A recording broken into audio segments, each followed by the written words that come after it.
Hi, all. So, I want to address a topic that I have really been reluctant to talk about. And also, I really want to be careful with how I address it and what it is that I say. But I do want to talk about Ariana Grande and her current appearance and the way that she's looked on the Eternal Sunshine tour. So, before I get started, I think some of you guys know that I'm a physician, and that is my background. I cannot fully take that lens off. It informs how I see things. However, I do not want to invoke my medical background during this time when talking about Ariana. And I am not speaking on Ariana as a doctor issuing a verdict. She is not my patient. I do not know her lab values. I do not know her body weight. I don't know anything, honestly. I only know what I can see with my eyes, and I'm not in a position to evaluate her clinically as a doctor, okay?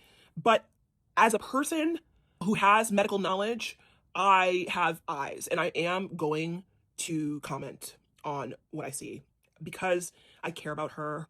And more than that, I care about the young women and girls who may be looking up to her as a role model. And I think it's important to speak about the dangers of what we are seeing in front of our eyes right now. And I just think that it's the right thing to do. So I'm going to try to do it with as much kindness and sensitivity as possible. Okay. So back in December, a lot of people were talking about Ariana Grande's body, during the Wicked press tour. And at that time, I made a video, and I said at that time that I don't think that the discourse around it is healthy. And at some level, I do mean that, and I do maintain that. Oftentimes, and many people who in my community and people who I know with like eating disorders have said that sometimes speaking on somebody with an eating disorder and talking about how skinny they look can actually be unintentionally validating to the person who is struggling with an ED, and it can actually propel the disorder itself. It can be, and it can end up being sort of like confirmation or validation of what is going on. So at that time, I felt that the commentary about her body was not really coming from a place of concern, was coming from a place of voyeurism, and ultimately was not going to be helpful to her. Okay. So what has changed? I think that for me, what has changed is that time has passed. Okay. Time has passed, and Ariana is in her 30s now. She's going to be 33. She's a Cancer. She's going to be 33 in the next like couple months or so. And it appears, honestly, that her condition has worsened to me, to my eye. I don't know personally. When I saw the Eternal Sunshine tour opened, and I saw a lot of the videos, and it actually opened around the corner for me in Oakland, right? And she was actually playing last night in Oakland, and I had every intention of going. But to be honest, when I saw those videos, I was like, I don't want to be part of this. Like, I really just didn't feel like I just didn't want to go. I just didn't want to go because I didn't want to be like financially contributing to what we're witnessing, and that I feel in my gut is a person who's really struggling and who is, by virtue of being on tour, putting themselves in what I would describe as like a physically dangerous situation, because tour is incredibly taxing on the body. It's exhausting. You have to go from city to city to city, and yes, the tour has been specifically designed in order to limit, like, the exertion, right? She's doing like three to five dates in, like, I don't know, like 10 different cities or so, and it's basically set up to sort of limit the impact of the tour, and the set's only like 90 minutes long and stuff. And yes, all of those things make it easier, but it doesn't change the fact that touring itself is incredibly taxing on the body. Okay. I think that Ariana is being cared for in this regard in terms of her health. I believe that she is. In fact, in her 2023 video, when the commentary about her body reached a fever pitch, initially, she came out and made a statement and said that, sometimes when people talk about, she said, like, theoretically, she wasn't necessarily speaking about herself, but I do think that she was indirectly speaking about herself, that if you see somebody who has a problem, that there's probably people around her that are probably trying to help her or support her through it. And I definitely believe that she has people around her who are trying to help and support her through it.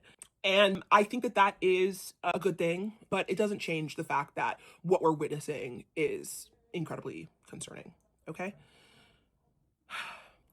It's scary. It's scary. And I'm afraid for her.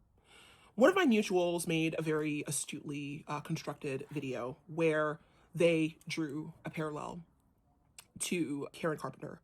And I did not know Karen Carpenter's story, but I Googled it and I learned about her story. And I think the thing that struck me the most was the age that Karen Carpenter was when she passed. Karen Carpenter was 32 years old. And Ariana Grande right now is 32 years old. And I'm not trying to be alarmist in saying that. But the thing is that of the mental illnesses, anorexia nervosa and other eating disorders are some of the most deadly eating disorders, because not only is it a psychological condition, but it's a psychological condition that becomes a physical condition. And the body, after being malnourished chronically for such a long period of time, starts to turn on itself. And the thing with Ari is that this, to me, and I don't want to like speculate too much on her psychological situation, but it was certainly visible that she was struggling. Well, she's been known to be struggling with this issue since the Tumblr days, like the 2013 or something like that. People found like kind of pro Anna blogs or whatever, where she was like, like basically doing like thinspo type of stuff, right? So this is clearly something that she struggled with for a long time, but it really seemed to me to come to a head as her marriage was dissolving when she was doing Wicked, and then after the kind of violent public scrutiny that she experienced as a result of her dating Ethan Slater, and then subsequently the way that the public received her. And a lot of times, this condition typically is about control, right?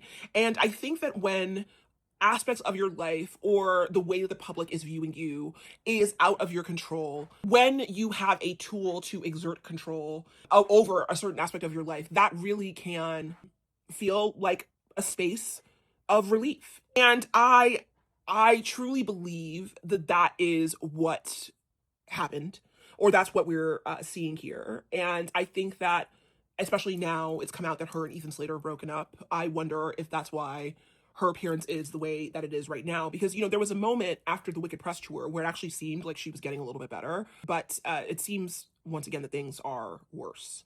And back to the Karen Carpenter parallel of it all. When you're in your 20s, there's a lot of things that you can do to your body. Your body can handle a lot of abuse. But as you approach your mid 30s, and definitely in your late 30s, the bill starts to come due. I fundamentally actually believe, and this is kind of a hot take, but I think that every year you live after 35, in a lot of ways, especially after like 40, right, is in a lot of ways borrowed time, right? The way living past that age has to do with the way that you treated your body. So if you are treating your body in such a way where you're cachectic, which is, I don't know, a medical term for severe malnourishment, okay, that we use to describe cancer patients. But that is what she is. She is cachectic, okay? And she is visibly dealing with severe malnourishment. It is obvious, okay? I have eyes. I don't have to be a doctor to say that. It just is what it is, right? But your body, after dealing with prolonged cachexia and malnourishment for long periods of time, will start to consume itself. And that oftentimes results in cardiac issues, and other sort of physiologic deterioration. So I truly, truly, truly am concerned about her longevity. I'm just going to be honest, and I know that seems alarmist and dramatic, but I think that it should be said to help Ari if she were to see this video, which I'm sure she won't, but also to help other young people who may be struggling with similar conditions. Like, eating disorders are dangerous. Eating disorders are dangerous, and eating disorders can, and I'm worried about her. I'm really worried about her in that regard, especially while being on tour. I think the tour is a big stressor and a lot of physical exertion. And that type of thing can exacerbate an already frail body and stress it past a certain point, And I think that that's something that is worth a factor that is worth considering and being concerned about. Now, in her own words, as I mentioned in 2023, she addressed the commentary on her body, and she said that her body is healthier than it ever had been, and that her past versions of herself were less healthy than she is now, which I don't know if I really believe. I think that's something that people often say, where they sort of villainize their past selves and put their current selves on a pedestal. And sometimes I wonder if that was a condition talking. But she also says she has people around her and that she has a support system. And, in December, when there was a lot of talk about this issue, a family member or someone close to her confirmed to the Daily Mail that she was struggling with her health and that she had a support system. And I do really hope that she has one. And I believe that she has one. I believe that she has people who care about her. I believe that she is hopefully getting the treatment that she needs. And I think that the structure of the tour indicates that they're trying to protect her the best they can while still profiting off of her. Despite that, I think the tour, the album, the rollout, that all has its own momentum that oftentimes doesn't really care about the health or well-being of the performer themselves. And I don't know that it can really be stopped without severe consequences. I mean, Justin Bieber stopped his tour due to his own health issues and dealt with it caused a lot of financial problems for him. So, there's a heavy incentive not to cancel the tour, cancel the dates. And there's a high incentive to push through regardless of what her condition is, which is what concerns me the most about it. In conclusion, I don't, once again, like I said, I'm not necessarily issuing a medical opinion here, and I'm definitely not here to pile on her, and I don't want to contribute to the sort of voyeuristic, malicious commentary that has negative intention and does not seek to help or support her or the people who may be struggling with some of the same issues. I truly am talking about this as a fan who cares. I really thought long and hard about whether to talk about this and what I was going to say about this, but I do think that it needs to be spoken about. I do think that it's concerning. I really, really like Ariana Grande. I love her music. Her music has meant a lot to me, and Eternal Sunshine was a very important album to me. So it was a tough decision yesterday not to go, but I just don't think that I wanted to. I don't think that I would have enjoyed seeing what she's experiencing up close.